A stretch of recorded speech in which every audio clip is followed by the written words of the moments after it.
आज की वीडियो में हम बात करेंगे पशु इलाज के बारे में या फिर उसमें यूज़ होने वाली कुछ मेडिसिन के बारे में कि आप कौन सी मेडिसिन किस डिसीज़ में कितनी डोज में और किस रूट के द्वारा आप अपने पशु में लगा सकते हो।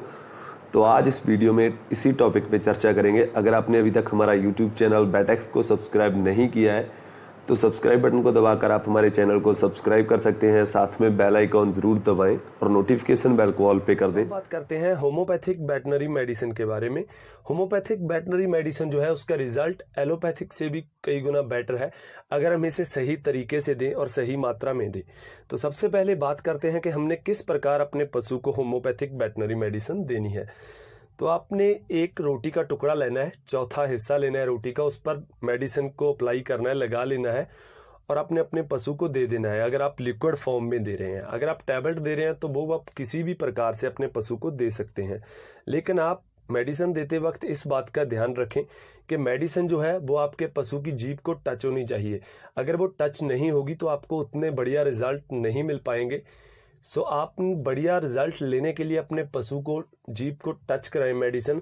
इसलिए आप जिस पासे पर मेडिसिन लगाई है उसको उल्टा करके पशु की जीभ पर रख दें। और आपने ये भी ध्यान रखें कि मेडिसिन देते वक्त आप इस बात का ध्यान रखें कि पशु को खाना या चारा देने से 1 घंटे पहले या चारा खाने के 2 घंटे बाद ही आप होम्योपैथिक मेडिसिन जो है दें ताकि आपको बेटर रिजल्ट मिल सके। अब बात करते हैं होम्योपैथिक वेटनरी मेडिसिन के बारे में कि आप कौन सी मेडिसिन किस रोग में यूज कर सकते हैं और इसकी मात्रा जो है वो कितनी होनी चाहिए, या फिर आप किस किस रोग में कौन सी मेडिसिन को यूज करें। तो सबसे पहले बात करते हैं अवॉटोनिल के बारे में। ये आप यूज कर सकते हैं अवॉर्सन में या मिसकैरियज में कि अगर आपका पशु तू जाने की स्थिति में है, आपको लगता है कि आपका पशु जो है वो बच्चा फेंक देगा, तो आप ऐसी स्थिति में जब पशु का अवॉर्सन होने वाला हो तो आप उसको दे सकते हैं। आपने 10 बूंदें देनी है दिन में 3 बार 5 दिनों के लिए, और उसके बाद आपने पशु को जो है 10 बूंदें देनी है हफ्ते में 2 बार तक। और ये आपने जब तक आपका पशु जो है सू नहीं जाता तब तक लगातार जारी रखनी है। इसके बाद बात करते हैं काफ गार्ड के बारे में। इसे आप अपने छोटे जानवर जैसे कटरू बसरू होते हैं उनको दे सकते हैं। ये कवर ऑल मेजर प्रॉब्लम्स के लिए होता है। ये सभी प्रकार की ऑल मेजर जो प्रॉब्लम्स हैं उनको कवर करता है, जैसे बॉम्ब्स हो गया, ब्रोंचिटिस हो गया, कोल्ड हो गया, निमोनिया हो गया या डायरिया, एनोरेक्सिया, इंडिगेशन, कॉन्स्टिपेशन एक्सेट्रा।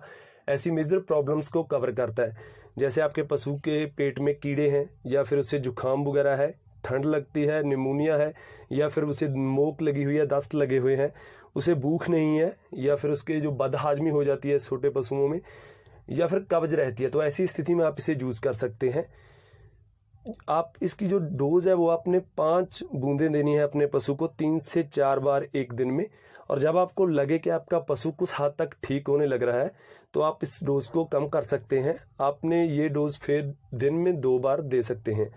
इस तरीके से आप अपने पशु में ये सभी प्रॉब्लम्स को खत्म कर सकते हैं।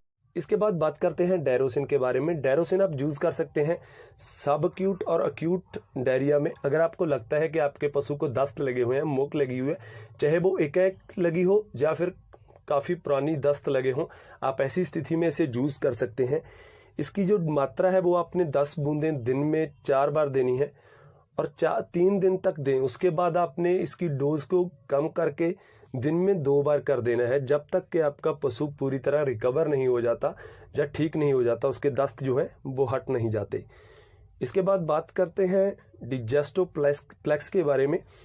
ये मेनली यूज होती है इंडिगेशन, एनोरेक्सिया या रिड्यूस रूमिनल मैक्रोफ्लोरा में। अगर आपके पशु को बदहजमी है, उसकी जो पाचन शक्ति है वह कमजोर है, लिवर डिसऑर्डर है, उसको पचाने में भोजन प्रॉब्लम होती है ऐसी, या फिर उसे भूख नहीं है, वो चारा नहीं ले रहा है या कम ले रहा है, ऐसी स्थिति में, या फिर आप इसमें रूमिनल मैक्रोफ्लोरा होता है उसको कम करने के लिए, जिससे पशु की पाचन शक्ति जो है खराब होती है, उन मैक्रोफ्लोरास को खत्म करने के लिए आप इस मेडिसिन को यूज कर सकते हैं। इसकी जो डोज है वो आपने 10 बूंदें देनी है एक दिन में 3 बार जब तक कि आपका पशु पूरी तरह से सही नहीं। इसके बाद डिस्टेम्पैक्स के बारे में बात करते हैं। ये मेनली यूज होता है डॉग्स में। जैसे डॉग्स को कैनाइन डिस्टेम्पर हो जाता है जिसमें आप सिम्पटम्स देख सकते हैं। डॉग को पैरेक्सिया हो जाता है, लॉस ऑफ एपिटाइट होता है, आई इन्फ्लामेशन होता है, डायरिया होता है या वॉमिटिंग होती है या नासल डिस्चार्ज होता है। जिसमें आपको ये लक्षण नज़र आते हैं कि पशु को जो है, हमारे डॉग को बार बार बुखार हो रहा है, या जो बुखार है उसका वो उतर नहीं रहा है। ऐसी स्थिति में जहाँ उसको भूख नहीं लगती है, वो खाना कम खा रहा है, या फिर उसकी आंखों में सोजिश आ जाती है, आंखों के हिस्सों में, या फिर उसे डायरिया हो जाता है, उसे दस्त लग जाती है, वो बार बार पोटी कर रहा है, या वो उल्टी वगैरह करता है, या नाक से पानी बहता है, ऐसी स्थिति में आप अपने डॉग को ये मेडिसिन दे सकते हैं। तो इसकी जो मात्रा है वो आपने 5 बूंदें हर आधे घंटे के बाद देनी है, पहले 3 घंटों के लिए।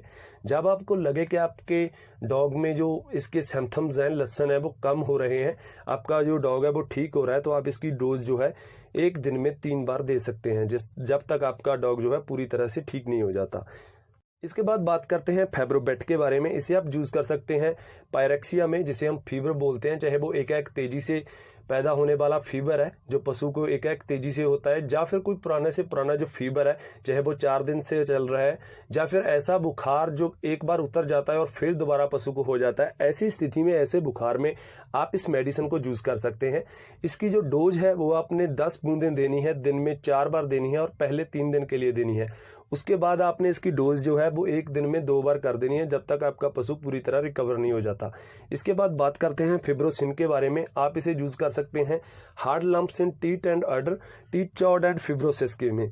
ऐसी स्थिति में आप इसे यूज कर सकते हैं कि अगर आपके पशु के थन में या लेबे में कोई गांठ है, जिसे हम गठ बोलते हैं, हार्ड गांठ है, तो आप इसे यूज कर सकते हैं। या फिर आप पशु के जो मिल्किंग है वो हार्ड है, जो आप मिल्किंग करते हैं उसकी, तो आपको हार्ड लगता है मिल्किंग करना, मतलब उसकी जो धार है वो कैडी है, उसके लिए आप यूज कर सकते हैं। इससे जो मिल्किंग है वो सॉफ्ट हो जाएगी और जो गांठ है वो बिल्कुल खत्म हो जाती है। इसकी जो डोज है आपने 1 टैबलेट 3 बार देनी है एक दिन में, और जब आपको लगे कि आपका पशु ठीक होने लगता है तो आप इसी डोज को कम करके दिन में 2 बार कर सकते हैं।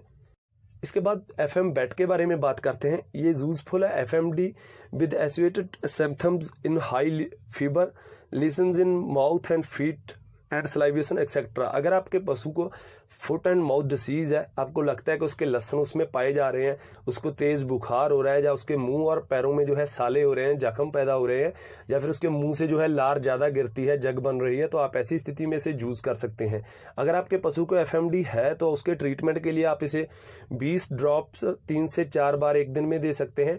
या फिर अगर आप चाहते हैं कि आपके पशु को मुंह खुरप का रोग ना हो, उसके लिए आप 15 बूंदें जो है 1 हफ्ते में 2 बार दे सकते हैं, और आप जख्मों पर जो है पशु के सेप्टोलॉन लोशन जो है लगा सकते हैं। इसके बाद बात करते हैं गैंग्रीनल। इसे आप यूज कर सकते हैं अगर आपके पशु के टेल गैंग्रीन है, या फिर अदर फंगल इन्फेक्शन है, जिसमें पशु की पूंछ जो है उसको बामनी लग जाती है, वो सूखने लग जाती है फंगल इन्फेक्शंस की वजह से, जिसके कारण वो टूटकर गिर जाती है, या जो हौली हौली जो पूंछ है धीरे धीरे ऊपर तक ये बढ़ती जाती है फंगल इन्फेक्शन, जिसके कारण पशु की पूंछ सूखने लग जाती है। तो ऐसी स्थिति में आप इसे यूज कर सकते हैं। इसकी जो डोज है वो आपने 10 बूंदें देनी है दिन में 3 बार, और साथ में आपने सेप्टोलॉन स्प्रे जो है उनके अफेक्टेड एरिया में अप्लाई करनी है। इसके बाद बात करते हैं गैसोबेट के बारे में। इसे आप यूज कर सकते हैं फ्रॉथी ब्लॉट, टेम्पेनी, इंडिगेशंस और फर्मेंटेशन के बारे में। अगर आपके पशु को जो है अफारा होता है, जब बार बार अफारा हो रहा है, या एक अफारा हुआ है, ऐसी स्थिति में आप इसे यूज कर सकते हैं। या फिर आपके पशु को बदहाजमी रहती है, उसकी पाचन शक्ति कमजोर है, या फिर उसके पेट में हवा बनती है, ऐसी स्थिति में आप इसे यूज कर सकते हैं।